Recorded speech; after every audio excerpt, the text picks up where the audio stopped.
Hello, everybody. How are you doing? I hope you all are doing fine.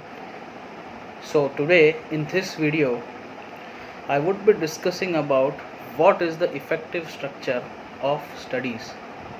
So, this is one of the most commonly asked question or a query faced by students. And now, this would be especially more useful for the intermediate and final CA students. Okay, so what I want you to do is spare at least 2 to 4 days before your final leave in case you are a CA final student, or if you are an intermediate student, then spare 2 to 4 days before you start the full-fledged preparation of your studies. And what I want you guys to do is, first of all, frame a ultimate target, like what is your aim of scoring the total marks. I am saying it may be out of 800, 450, 500, 550, or even 600. And obviously, don't forget to be realistic. The goal shouldn't be unrealistic. Okay, when you have completed this thing, I want you to bifurcate it into group wise. Like for first group, what's your ultimate goal, and for the second, how much it is. Then I want you to divide it into subject wise and then chapter wise. Only subject wise at this stage. I want you guys to divide your aim of scoring. For example, if you are good at FR, that is financial reporting or strategic financial management, then you can aim to score around 70, 75 marks, or even sometimes 80 you can score. So in that case, in that manner.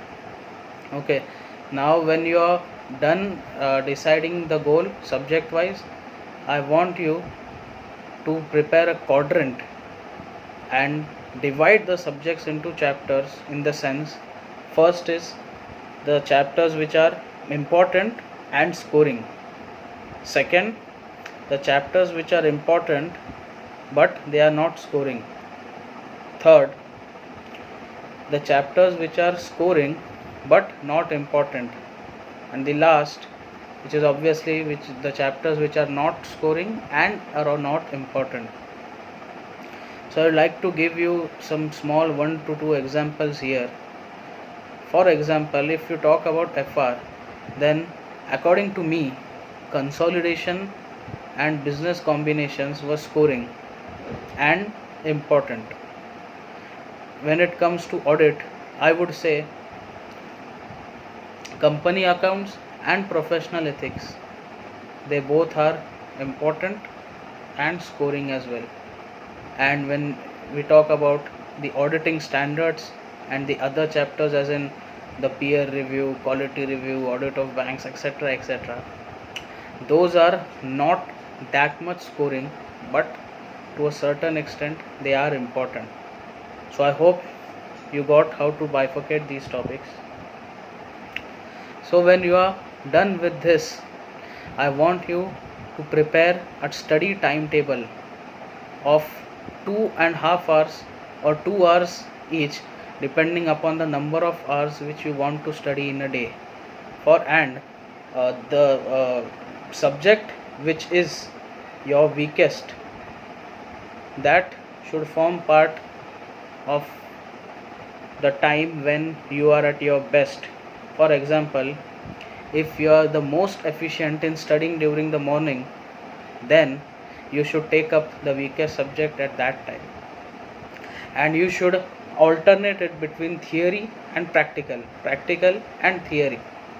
So if you are weak in audit and you do it in the first 2.5 hours of the day in the morning, then after a break of around 20 minutes or maybe half an hour, you can take up FR or SFM, which is a practical subject.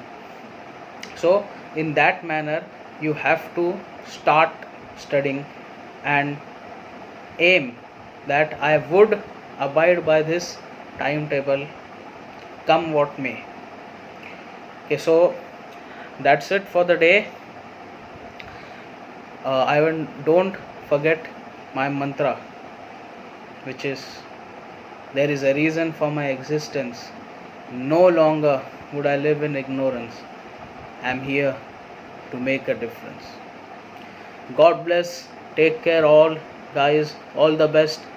And do subscribe and share my videos for further updates. Thank you.